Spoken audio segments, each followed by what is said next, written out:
startups begin in communities across the country. Why does Silicon Valley get so much credit? My name is Nick Kastner. And I'm Caitlin Clays. We're interviewing the people building startup communities across America. But in the areas no one is talking about, the middle. This is the Ecosystem Builder Podcast by mug.news. Victor Hwang has had an impact in over 300 cities, communities, and companies through his active involvement in ecosystem building. He is a founder, TEDx public speaker, author, and entrepreneur. He founded Right to Start, which is a company that assists economic growth by evening out the playing field for entrepreneurs everywhere. This barely covers the amount of contributions he's made to the startup community, so I look forward to going into more detail about his work during this episode. Victor, thank you so much for coming on the show today. Thank you, Caitlin. Great to be here. Awesome. So my first question for you is, what inspired you to become involved in your startup community? Well, it goes way back. I come from a family of entrepreneurs. My grandfather owned a retail store in Taiwan. My parents were immigrants to the U.S. and they became entrepreneurs. But how they became entrepreneurs is actually kind of an interesting story. It happened when they're educators. And so education was always a big deal for them as immigrants from Taiwan. And so when I was able to, and lucky enough to get into Harvard as coming out of high school, I wanted to go, but they couldn't afford to send me. So they took out a second mortgage on their house. So they could have lost everything. They put it all on the line. But then they also started a company basically to be able to make enough money to put me through college. And it worked. And the business actually did pretty well for them in the software boom of the 90s. And so I learned from that experience. But then I also learned what was interesting was, the experience they went through in actually starting the business was so hard. Like I saw just the difficulty that they had to go through, the sleepless nights, the challenges, the emotional drama, and the trauma of going through that process. And I realized those were things that were universal to the entrepreneurial experience, but weren't really talked about. And then when I was at Harvard, I actually had a chance to go to the introductory economics class, which was taught by a former advisor to a U.S. president on economics. And I remember going on the first day, and I left after the first day and never went back. So I have actually never taken intro to economics at Harvard. And it was because the way that an economist talked about the economy, it just seemed so distant from the life that I knew. It didn't include my parents. It didn't include all the people that were trying to build their businesses and create value in the world. And I thought, surely that can't be complete. Surely that can't be the full answer. And so my life has really been a quest to figure out how do we actually design systems that actually take into account all the little people and little ordinary everyday entrepreneurs and builders creating value out in the world. And how do we actually create a system that lifts them up and honors them? And so that's really been my life's journey ever since. So your family, like being entrepreneurs, it sounds like your education was also an investment. So they were investors into something that's like come a very long way. So it's very impressive to see like how far you've come also in your journey. So then my next question was a little bit about your experience in investment and venture. So could you tell me more about your current venture and Right to Start's pledge, 5%, I believe, 5% Sure. pledge? Yeah, I've had a long journey. I've been doing work like this for over 2 decades, and coming out of practice law for a bit, and then I worked in building new ventures, created my own little venture studio, started working in innovation, and then ended up getting pulled in more and more into this field of how you actually design entrepreneurial innovation at scale, like how you do it across a whole society. And that led me to start a bunch of conferences, wrote books on this subject, a book called The Rainforest around building entrepreneurial ecosystems. And that led me to the Kauffman Foundation, where I ran the entrepreneurship department for 4 years. But one of the things that came out of that work over the last couple decades, and especially when I was at the Kauffman Foundation, is I saw that there was a gap, that there was a hole where there should be hope. In fact, where entrepreneurial opportunity should be front and center in our national debate, our national discourse, our civic life. It actually gets ignored. You actually hardly hear about entrepreneurship. You think about the last presidential election we went through. How often did entrepreneurship get talked about in the debates? How often does it get talked about in your local city races or your state races? How often does it get mentioned in the newspaper? There's a lot of news around the suffering of small businesses, But what about the issues of how people start and grow new emerging businesses? Hardly gets talked about. And so I saw that there was this challenge where our society was in a different place than what the needs were of the people that were actually creating things and making things better. And so that's where Right to Start was born. Right to Start was born out of this idea that entrepreneurial opportunity should be available to everyone, regardless of who they are, where they're from, who their parents are, what their background is, that it should be this universal opportunity. And that it actually goes down to being a fundamental right. Like you've got a right to speech, you've got a right to worship, you've got a right to assemble. Those are all acknowledged. People talk about them, they fight for them. They have constitutional principles on them. But then there's this issue around how do we actually think about entrepreneurship? And I would argue that that's a fundamental right too. Just as much as you have a right to speech, you have a right to worship and assemble, you have a right to start and build your own thing and to be able to create your own value in the world. And so as part of that work with Right to Start, we're helping lift up stories around entrepreneurship and communicate and build media around it. We're helping engage policymakers across city, state, and local efforts and national efforts. We're engaging at the grassroots. We're building a network of, right now we've got over 10 communities where we have Right to Start efforts that are going on.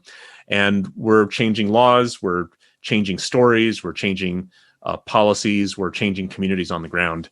And so that idea that entrepreneurship should be a civic issue, something that we engage in as part of our regular life and discourse in living in America today, is really at the heart of this movement. Absolutely. And also with, COVID-19 has happened. Businesses are struggling. Like you'd said, we hear so much coverage about it, but entrepreneurship seems like a really great starting point to help get us out of this slump that we're in. And it sounds like that's what Right to Start is also trying to help out, is bringing that awareness, that attention to how important entrepreneurship is. So you've contributed to startups in Silicon Valley in the past. Have you noticed any differences with entrepreneurship in Middle America versus on the coast? It's different. Well, I'd say there's a difference too in terms of what we think of as Silicon Valley today and maybe what Silicon Valley emerged out of. I think Silicon Valley is very much in hyperdrive these days. I mean, it's always been a phenomenal source of new innovation and value creation. But these days it's kind of gone a bit nuts. And I think, there are so many big companies there. The culture there has changed so much in the last decade. And so I would say it's quite different now in some ways. And you're seeing this now. There's a lot of movement out of the Valley into other places because a lot of people just want some semblance of balance and normalcy. I think in the Valley, you end up being in a 360 surround sound environment of people all doing one thing and doing it very tenaciously. But I think in the rest of the country, you're able to breathe a bit and to get some reflection. And you're seeing now entrepreneurship happening all over the country in really interesting places. And I think that's the wave that's happening now. It's what Steve Case calls the rise of the rest. It's what we're seeing now in a lot of communities, which is entrepreneurial growth is now distributed in a way that it couldn't have been before. That is, the internet has really opened up opportunities. Before, the same types of things you had to do in person, you can do more and more over the internet. And you can't do 100% of everything over the internet, but you can do a lot of it over the internet. And that's made a big difference in terms of where you can build great businesses. And you're seeing that get embodied in the numbers. The numbers are showing that people are more and more moving to non-major metro areas to be able to live their lives and build their businesses. You're seeing the growth of new businesses in these areas, and you're seeing opportunity emerge. And there's some really interesting businesses that have grown up and been remarkably successful all over the country now, in a way and at a speed at which they weren't able to do it before. So you're definitely hitting on the points of like connectivity, and the internet has opened so many doors that weren't available in the past. Have you noticed anything recently because of COVID-19 and how Zoom has become more popular than ever? Has there been a boom of even more community building that way as well? I think we're certainly seeing a lot of that. I think Zoom lets you do distributed teamwork in ways that people have been talking about this kind of movement for the last 2 decades, but this has just accelerated it so fast. And now it's just ordinary to do Zoom meetings and to do virtual meetups that you couldn't have done before. You can pitch for investors virtually. You can have regular team meetings regularly. People are doing remote work. There's even movements by cities now to attract remote workers. I think Tulsa Remote Program was best known for it, but now there's probably a dozen cities across the country that have copied that model to serve as a soft landing pad for people that are doing remote work. And I think that's just going to continue. Now, I think we're also finding there's certain things that work better in person. And there's a lot of things around, say, innovation and product design and team building that you really do need in person. But I think what we're going to come to is a balance where we start to know what works well virtually and what works well in person, and teams will be able to adjust and adapt around that better. But it's been a real exciting shift in how it's opened things up for people. Mm-hmm. In your opinion, do you see perhaps something as a hybrid in the future where, you spend half the time in the building, half the time at home? Just because I know, for example, I really miss storyboarding on like a whiteboard with coworkers and everything. So do you think that could be something in the future, perhaps? Yeah, I think so. It's probably going to depend on the type of work you're in. So I think if you're on the so much of the creative design work requires you to be in person, like you were saying. It's hard to whiteboard virtually. Yeah, we've tried, we all try it, but it's just not quite the same as whiteboarding in person. It's hard to riff off of other people's ideas, to talk to them in the corner, to say, hey, that thing you mentioned, what do you think about this or that? Like those types of little moments are hard to replicate virtually for now. Maybe someday we'll get there with VR and AR technology, but we're not quite there yet. And I think there's going to be things around team building and how you coordinate and manage teams that will still require some in-person contact. But I think we're going to learn more and more. So depending on the type of work you do, the frequency, the place you're in, all that's going to shift. And there's a lot of people that have there's types of work that can be done remotely very easily, and there's types of work that can't be. And we're just going to learn how to adapt to that. Mm-hmm. Is there something specific that you miss the most? If you were to say it just off the top of your head, what do you miss the most about being in the office? Oh, I think it's that the creative, innovative work where you're just whiteboarding, like you're saying. I mean, to be able to sit in a room with 5 other people and just riff, it's so hard to do that online, right? Like you can't just, start sticking sticky notes all over the board, ripping them off, moving them from one box to the other. That kind of stuff, you just miss it. And it certainly has suffered. I think it's so much harder to be a team, highly collaborative, blue sky, moonshot type stuff is hard to do online. Mm-hmm. I completely agree. I definitely look forward to like even the 5-minute social interactions as you're walking past somebody. Those are really fun highlights of the day as well for me. So you had mentioned your book, The Rainforest, and you'd mentioned how you cover topics that directly address how ecosystem building can be done anywhere. So could you explain a little bit more about your book, The Rainforest Concept? Well, the idea emerged after I was almost a decade in Silicon Valley, and having been there a number of years, I started to realize that there was an aspect of the valley that people hadn't fully captured, and that was the nature of how economic systems work as a whole. That is, a lot of people in the valley would talk about the stuff that was visible, the tangible stuff. They talk about the companies, and they talk about the capital, and they talk about the resources that were available. But there hadn't really been an attempt to try to codify the culture of a place in a way that I think of the difference between hardware and software. Hardware are the physical assets of a community. You can see the buildings, you can see the companies. The software is the culture. It's the code that enables the system to work properly. And there hadn't really been an attempt to capture that software code of what made highly innovative environments. And so the Rainforest was an attempt to say, the software matters, that is the code of human behavior matters because it's all part of a system.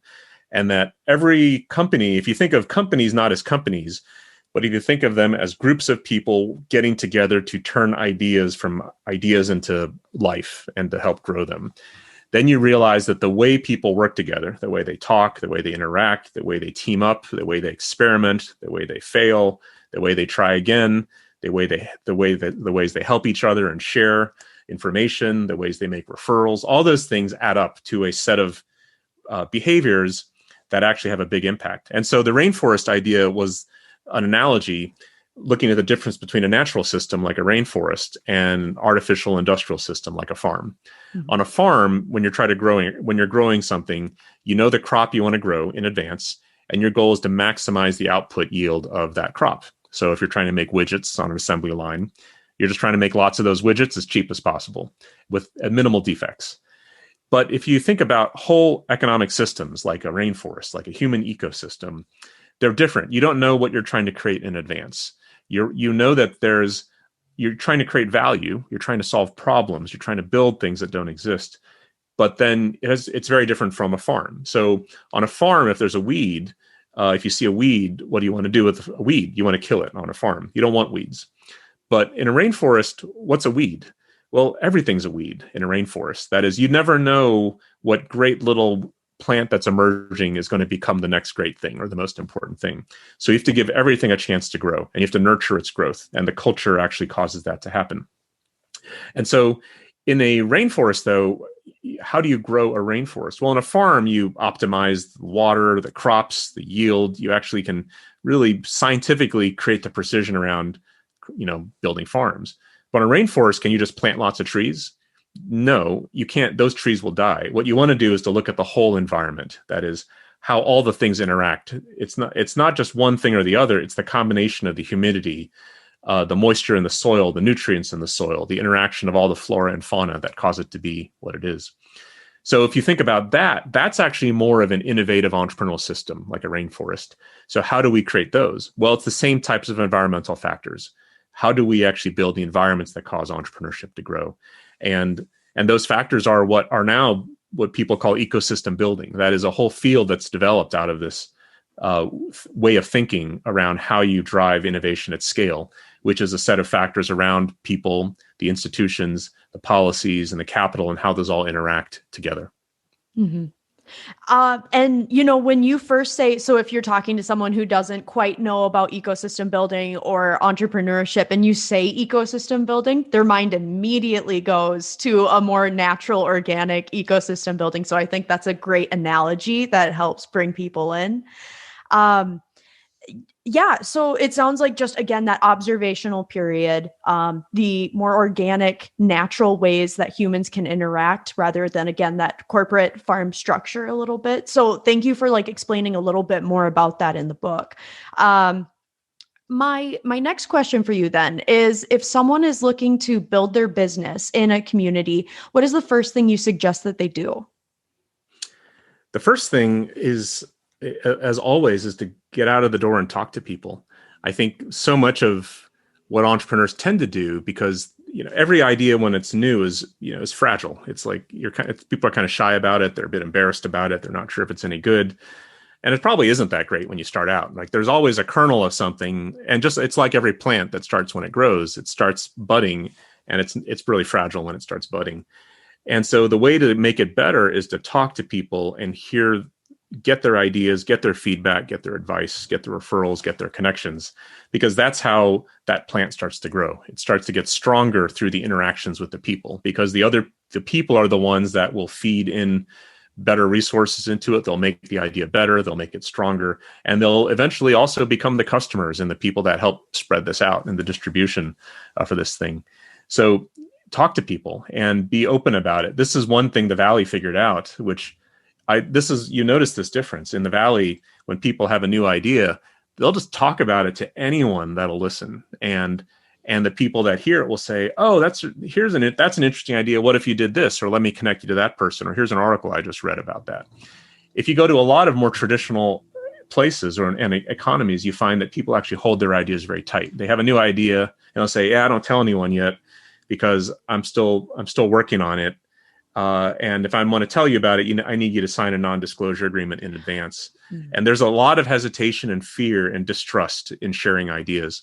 And if you think about that at scale, what happens is things just they struggle to get born. And so the ability to share information and have people help you is a big part of what makes ecosystems successful. Mm-hmm. That was actually my next question is, how can people just combat that fear? And would you say just kind of have a little bit of faith, a little bit of trust in the people you're talking with to bounce those ideas off of?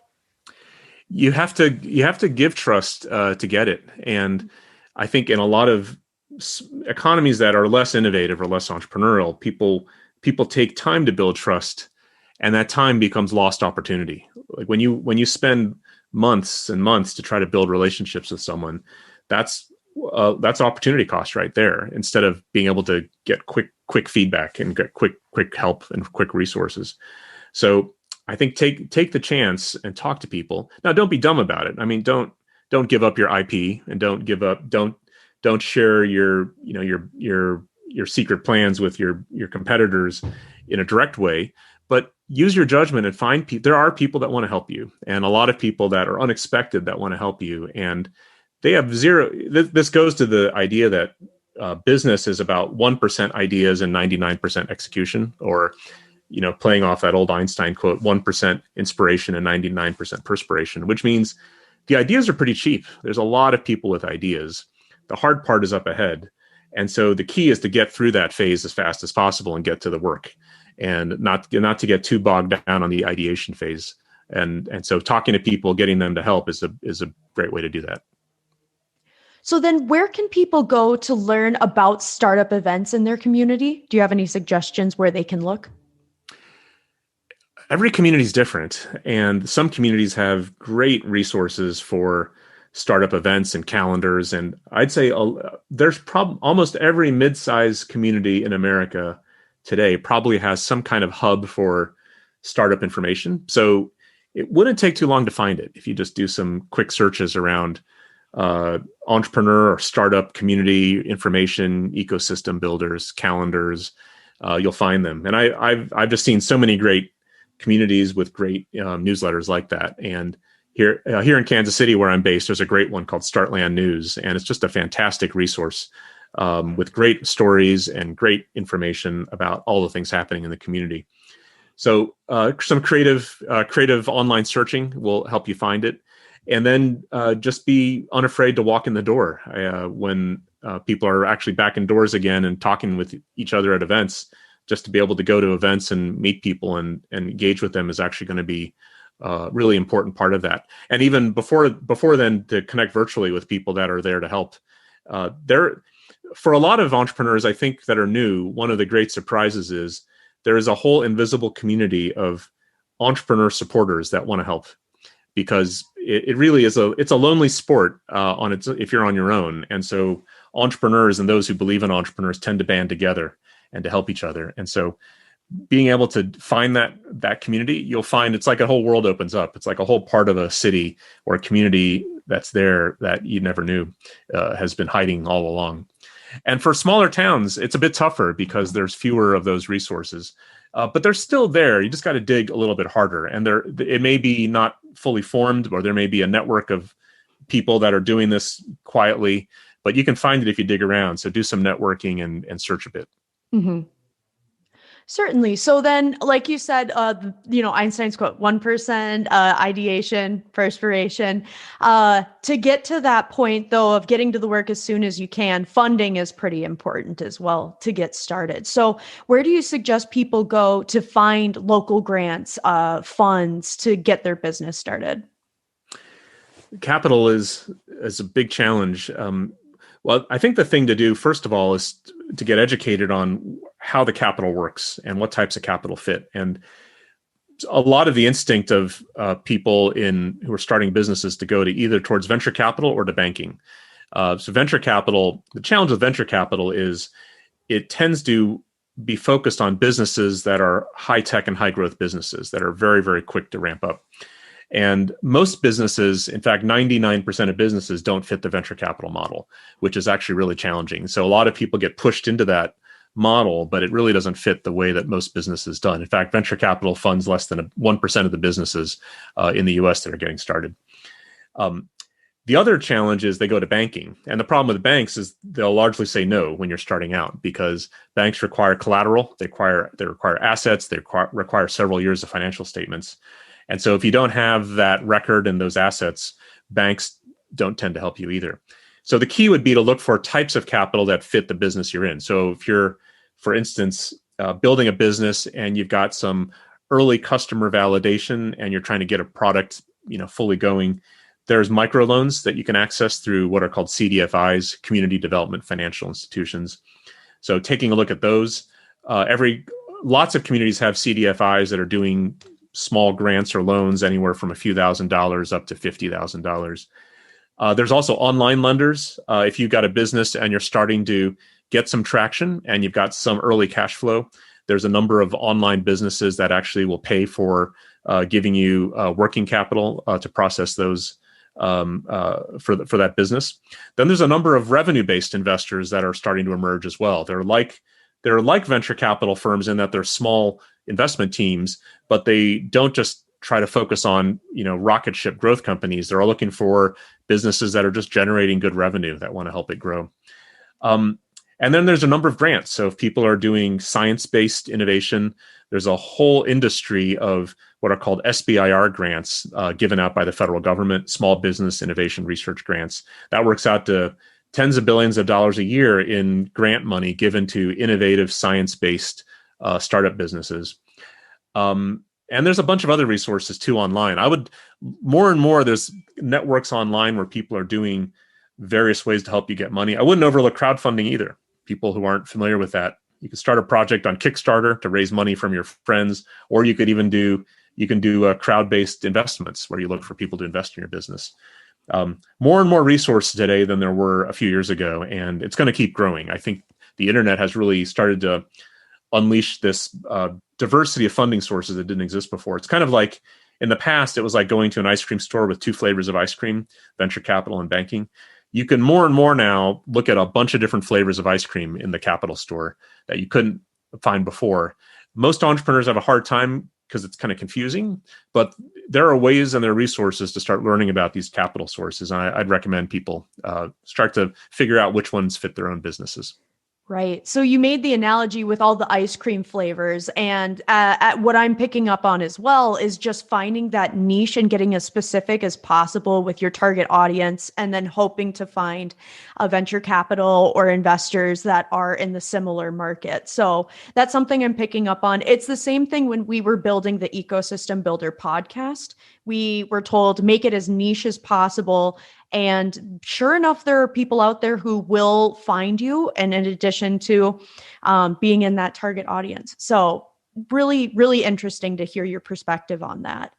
So then my next question is, in your experience as an ecosystem builder, what is a misconception that people have about the entrepreneurship community or ecosystem building in general? I think it's one of the things that happens with ecosystem building is, first of all, people get confused by the term. So if you're not familiar with what an ecosystem is, then you certainly don't know how to build one. And so I think there's a bit of a challenge there already as people start to think about, how do you get involved in supporting entrepreneurs? So some of the things that I suggest are actually using ordinary everyday language to talk about this work. So sometimes instead of saying entrepreneurs, I more and more, for people that aren't from our community, will say things like new business creation. We're helping new businesses get started, new businesses get launched. That's ordinary English for people, and they understand that. Even people who are coming out of industry or coming out of politics, when you say new businesses, they get that. And we've actually started to see that change now. A lot of politicians or people in public leadership now are starting to use the phrase new businesses now. I think we've actually been somewhat successful starting to get that word inserted into the language. The recent SBA nominee, Isabel Guzman, in her testimony says new and small businesses now. So that's actually a phraseology shift that's actually really important. The other thing is, instead of talking about ecosystems, which can be confusing, to talk about community. It's not exactly the same, but it's close enough that it actually helps people who are not in our world understand it. So we're trying to build communities to support new businesses, which makes a lot more sense to a lot of people when you talk about it that way. And I'd say one of the misconceptions around this is that it's kind of exclusive. So people think of entrepreneurship and startups. One of the unfortunate things is it's got a lot of baggage now. People tend to think it's around just privileged people who are lucky to do tech startups, or who maybe come from lucky backgrounds and they're able to do that. They have some financial runway they can work with, as opposed to the idea that it's broad-based. I think the people I know in the entrepreneurial ecosystem building world think of it as broad-based opportunity. And I agree. I think businesses today are so different now. Every business is a tech business in a way. Like, name a business that isn't tech enabled and can't succeed because tech can drive it bigger and faster and make it more effective at what it does.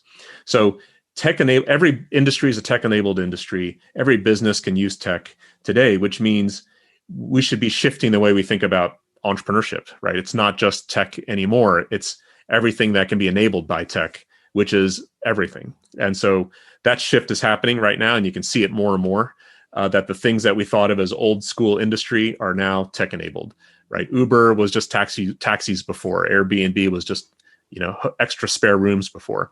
And that's had a huge effect. And you see that more and more in all sorts of other types of industries. Is everything is becoming, what we used to think of as old is now becoming new and tech enabled. So I think that's the way to think of it. Mm-hmm. Well, and I think also we've seen the change so much with social media. We went from not having Facebook at all, having Facebook. And then I remember the shift of it being like, oh, this is only for being social related. And I remember the first time I saw a business have its own Facebook account, my mind was blown. But I feel like that's also a way that we have shifted. So that's marketing and advertising right there, is you can have at least 3 social media platforms, other than just having your local radio station play an ad, or you have to pay so much to have a TV ad to get out there. So I think that's another observation that I can kind of see of how technology has shifted the way we communicate too. Absolutely. It really, and it's still shifting again. I mean, the newest app is Clubhouse, and that's becoming now, I was just on it over the past weekend, and people are saying now that that's become their full-time job, is building their platform on Clubhouse now. So you have people building careers around this new app that's still just barely starting to wake up, and most people still haven't even heard of it yet, but it's actually making some real inroads. And so that's going to grow, and that'll be the next thing of the future. In 10 years, people will say, I can remember when I first saw the first business account show up on Clubhouse, right? And so I think the world keeps changing, and businesses have to keep adapting like that. Mm-hmm. So going a little off script, you had a docuseries where you went around the Midwest and interviewed entrepreneurs in America's heartland. Would you mind explaining a little bit more about that? When did you film that? Sure. It's called The Start Show. It's part of the Right to Start work. And we've done 2 of them so far. We were in Tulsa, Oklahoma, and Peoria, Illinois. And we have a new one that's coming out soon with Miami, with Miami Mayor Francis Suarez. And we've got a few other ones in the pipeline as well. The original plan with Right to Start during 2020 was to launch it with a road trip. I was going to go all over the country, visiting communities to talk about the Right to Start, organizing them, educating, sharing the message. And of course, 2020 went sideways for us as well as with everybody. And so the idea became, well, why not do a virtual road trip instead? And why don't we talk with a few communities and interview them along the way? And let's put them into a nice packaged show that actually becomes kind of fun to watch and entertaining to watch. And so that became the Start Show. And it started over the summer last year, and we've just been doing it every couple months, and we're going to pick up the pace as we go along here in 2021. But I hope everybody watches it. It's a lot of fun to do. Yes, it's really exciting moving forward. I saw the Peoria one and I was hooked. So I'm excited to go back and watch the other ones as well. Cool. Yeah. I hope people come and watch it. I hope it becomes like a cool entrepreneurship variety show that everyone loves. Absolutely. Is it a YouTube show, or is it a podcast as well? It's just been a YouTube show. Oh, we did make it available via podcast as well, but it was primarily designed for YouTube, and then podcast became a secondary outlet for it too. Mm-hmm. Absolutely. So then going back to hopefully one day we'll be in person. So my question are there any coffee shops that entrepreneurs hang out in that you would recommend people go to once things open up again?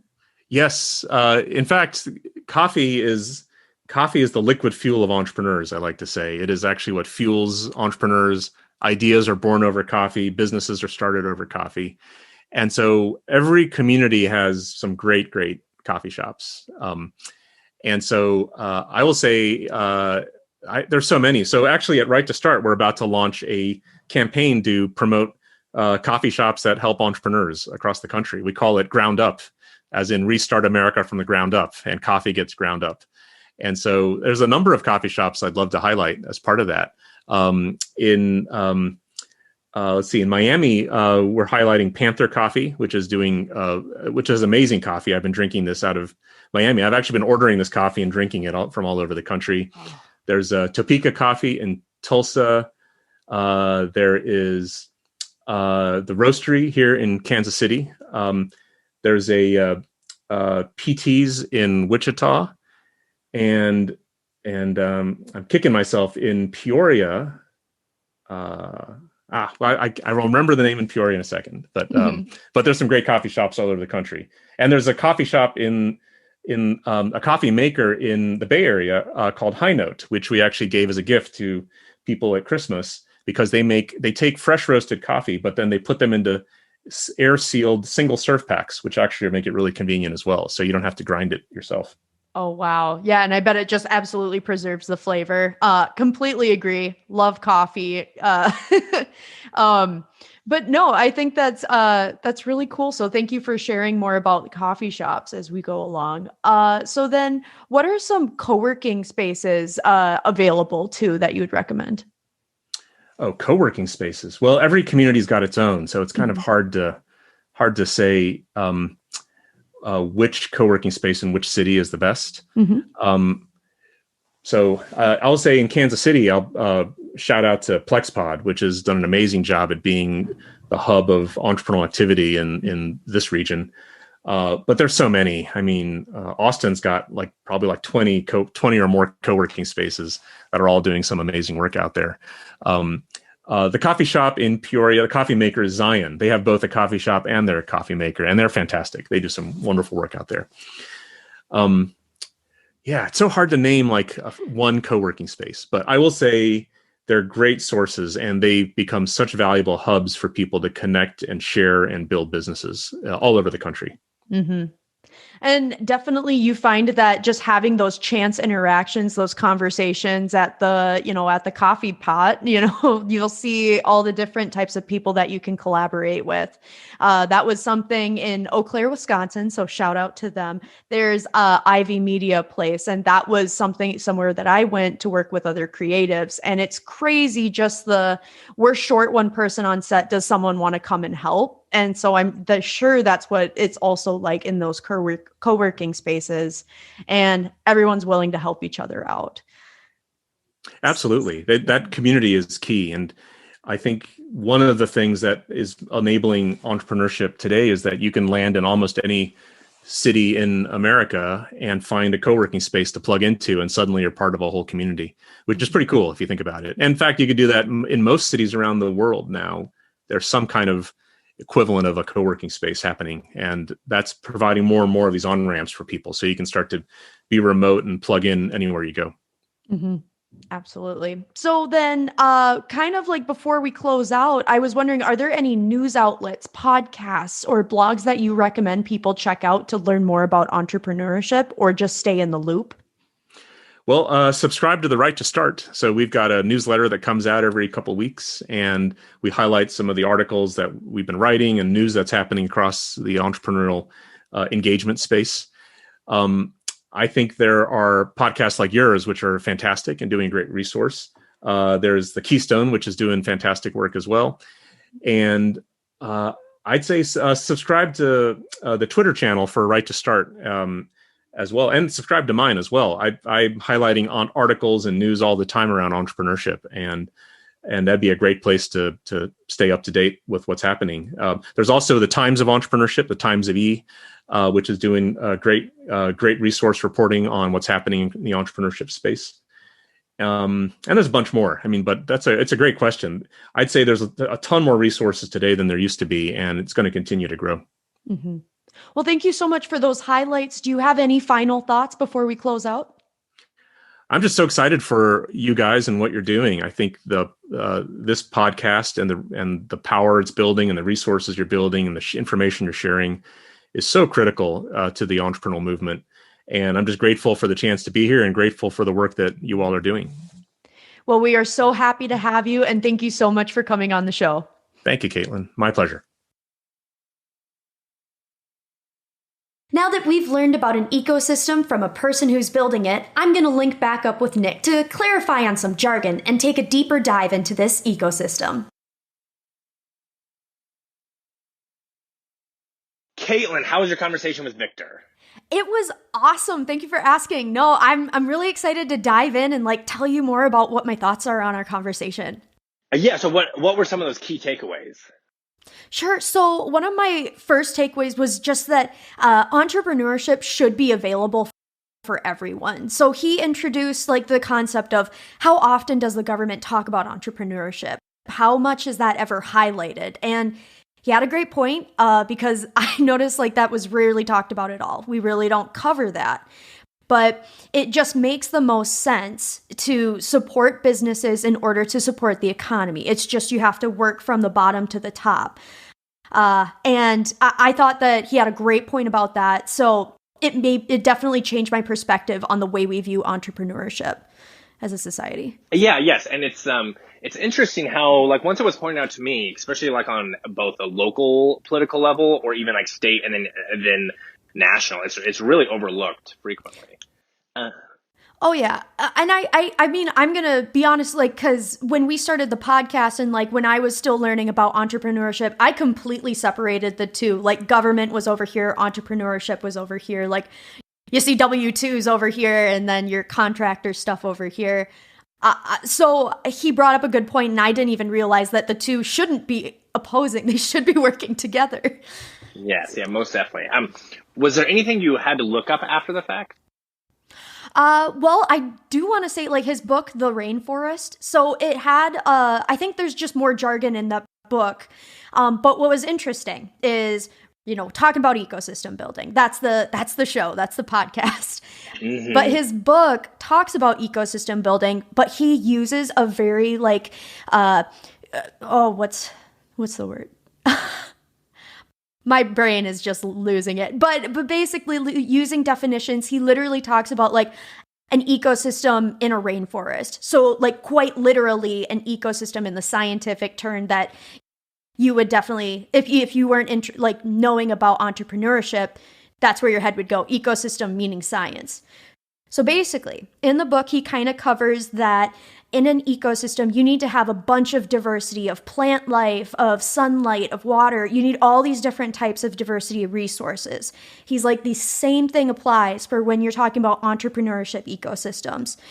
So he pointed out in a rainforest, what part might be a weed, but it also is you can't just discredit it because it does contribute to its surroundings. So jargon-wise, I think he uses some more jargon in the book. And I like that he used more of that graphic representation to help people who are more imagery related, kind of like myself.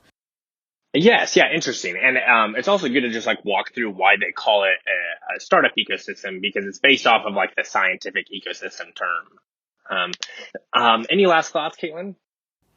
Yeah, so I guess my last takeaway was just that we really need to focus on, if we want to make change in society, if we want to help hear more about ecosystems and entrepreneurs, you do have to start at the bottom, open up opportunities for people who normally wouldn't have a chance to sit at the table.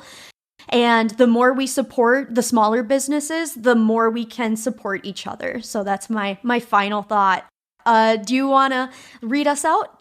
Yes, I love the final thought, Caitlin. Thank you. Thank you for listening to today's episode of the Ecosystem Builder podcast, which is a product of mug.news and hosted by myself, Nick Kastner, and my co-host, Caitlin Clays. If you have any questions about today's episode, connect with us on Twitter at Nick Kastner, at Clays Creates, or at MugNews Official. If you enjoyed this episode, please leave us a review on Apple, 5 stars, and then share it with your friends. Both are a great help in supporting the show. We release episodes every single Wednesday morning, so make sure to subscribe to not miss a beat.